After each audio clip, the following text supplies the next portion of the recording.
tema dessa aula é abordar algumas síndromes associadas ao uso de medicações no paciente idoso.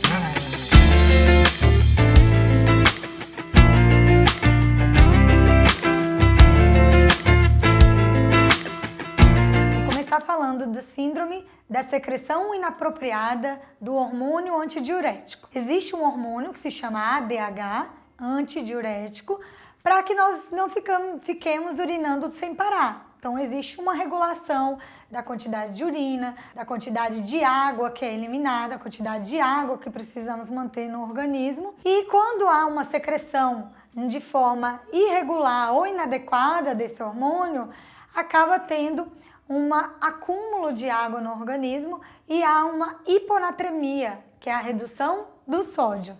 Esse acúmulo de água não chega a ser uma hipervolemia, ele mantém uma euvolemia, ou seja, é uma alteração do sódio em que você dilui o sangue e acaba tendo uma redução da concentração de sódio, que é o sal do organismo. Isso traz letargia, que é o paciente ficar mole, pode ter náusea, vômito, dor de cabeça e os casos mais graves, rebaixamento do nível de consciência, confusão e até mesmo convulsões.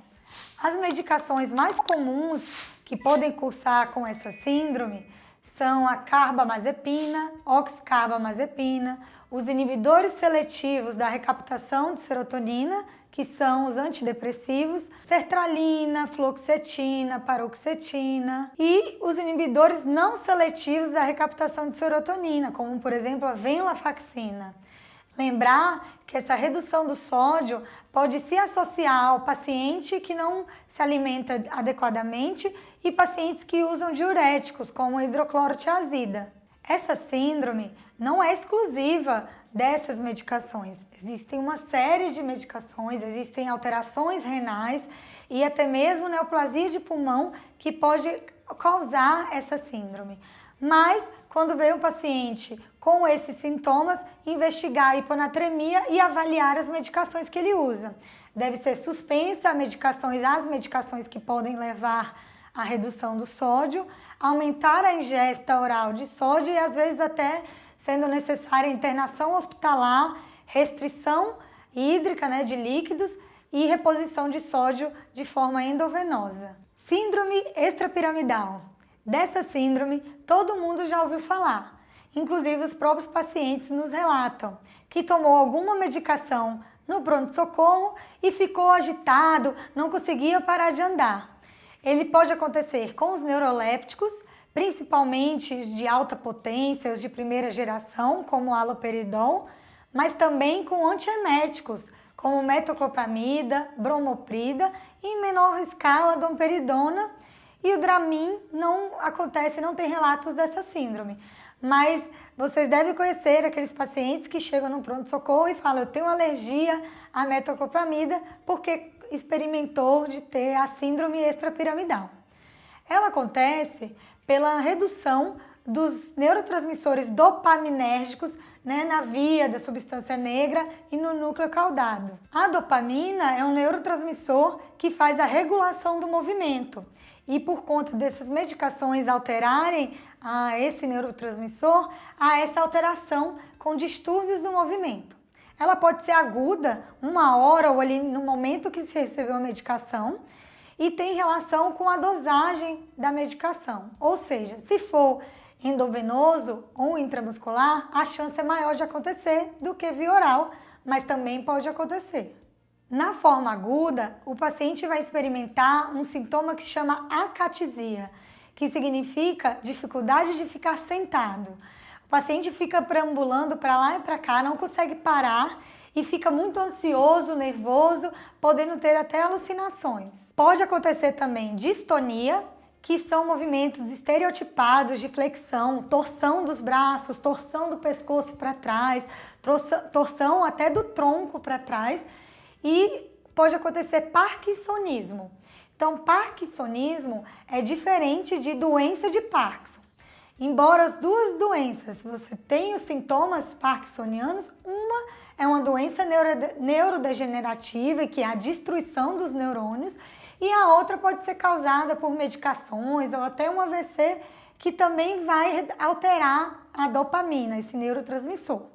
E o parkinsonismo é esse paciente que vai ter contato com a medicação, ele vai ter uma rigidez no corpo, né? A gente chama de roda denteada, quando a gente quer abrir o braço e o braço tá endurecido, vai ficar lento, vai ficar até com tremores, simulando uma doença de Parkinson, mas em decorrência da medicação. A forma prolongada da síndrome extrapiramidal, quando o paciente faz uso dessas medicações de longa data, como o haloperidol, por mais de 1 a 2 anos, pode cursar com acatesia, com parkinsonismo, que eu já citei, mas também pode ter as discinesias tardias, em que já o paciente se torna crônico e não é possível, com a retirada da droga, a melhora dos sintomas. As discinesias são movimentos da boca, da língua e podem ter também movimentos do braço, em que o paciente não consegue controlar esses movimentos e eles vão continuar acontecendo independente da vontade do paciente. Então existe, por exemplo, a síndrome do coelho, que é o paciente que faz uso desses neurolépticos de longa data e fica com um tremor nos lábios em decorrência dessas medicações. O tratamento vai depender da suspensão desse antipsicótico e se o paciente precisa continuar utilizando, trocar por antipsicóticos atípicos, né, de segunda geração, que tem menos síndrome, podem causar menos síndrome extrapiramidal. No caso de acatesia, pode ser usado o clonazepam ou propanolol, que pode ajudar na redução desse sintoma. Nas distonias de cinesia podem ser usados o biperideno, a difenidramina, porque ele tem um efeito anticolinérgico, fazendo com que reduza esse distúrbio do movimento. Lembrar que no paciente idoso, essas medicações como o biperideno, que é um anticolinérgico, pode levar a alterações de sistema nervoso central, induzir delírio, alterações de memória e confusão mental. Então temos que ter cuidado, inclusive com o tratamento. Utilizamos quando não é possível suspender o antipsicótico e o paciente está tendo uma alteração da qualidade de vida e precisa controlar esses sintomas extrapiramidais, mas lembrar que eles também vão levar a alterações de memória e alterações cognitivas no paciente idoso. Você também já deve ter ouvido falar na síndrome neuroléptica maligna.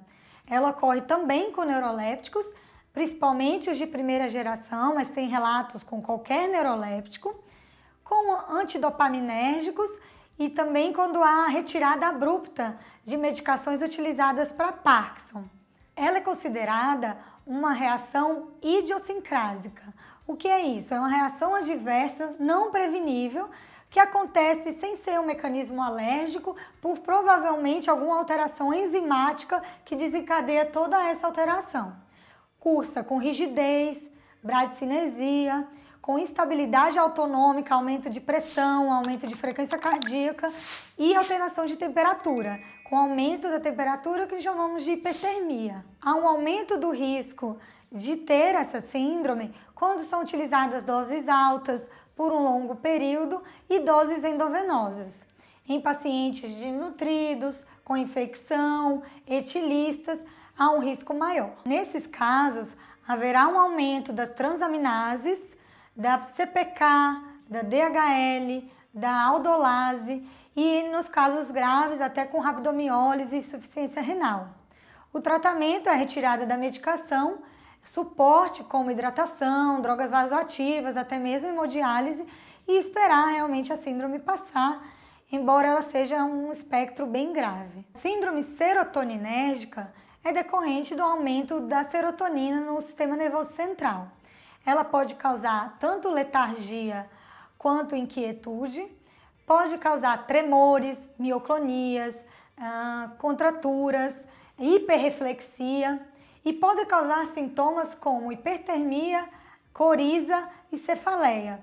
Então imagina que são sintomas super comuns e que são decorrentes dessas medicações que eu vou citar. Esses sintomas podem ser confundidos com alterações da tireoide, como tireotoxicose, como resfriados, gastroenterites, encefalites, meningites e na verdade são causados por medicações. Em geriatria, a gente sempre vai lembrar que todo sintoma novo pode ser decorrente de alguma medicação.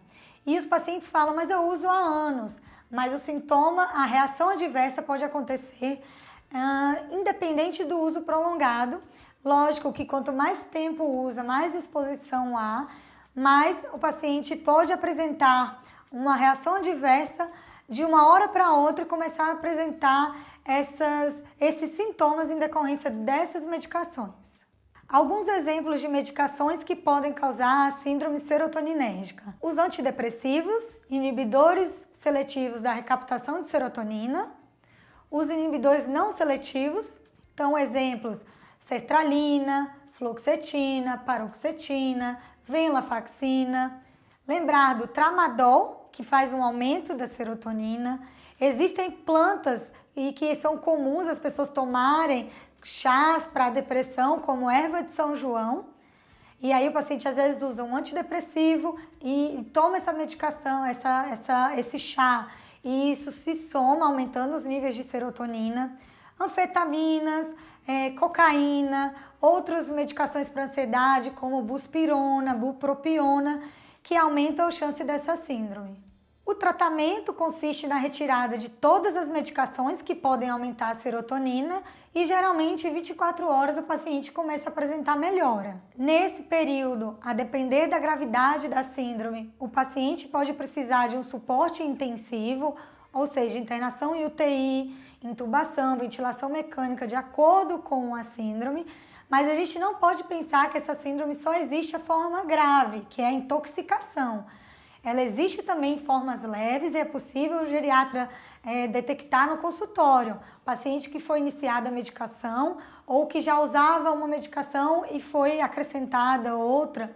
Ou em exemplos, quando a gente está tentando desmamar, retirar uma medicação para começar outra e as duas interagem no mesmo receptor de serotonina e o paciente há uma soma de dose. Então o paciente chega no consultório, às vezes com hipertermia, às vezes com tremor, com agitação, com essa coriza, e a gente tem que lembrar que pode ser a síndrome serotoninérgica, às vezes leve ou moderada. Existe um antagonista do receptor de serotonina que pode ser utilizado em alguns casos, que é a ciproheptadina. É uma medicação utilizada para abrir e estimular o apetite. Ele não existe no Brasil em forma endovenosa, só existe em comprimido ou xarope, e o comprimido tem 4 miligramas. E aí, na síndrome, se for uma forma grave, é necessário passar uma sonda nasoenteral e administrar a medicação inicialmente em 12 miligramas, ou seja, começar com 3 comprimidos e aguardar a resolução da síndrome, dando o suporte necessário.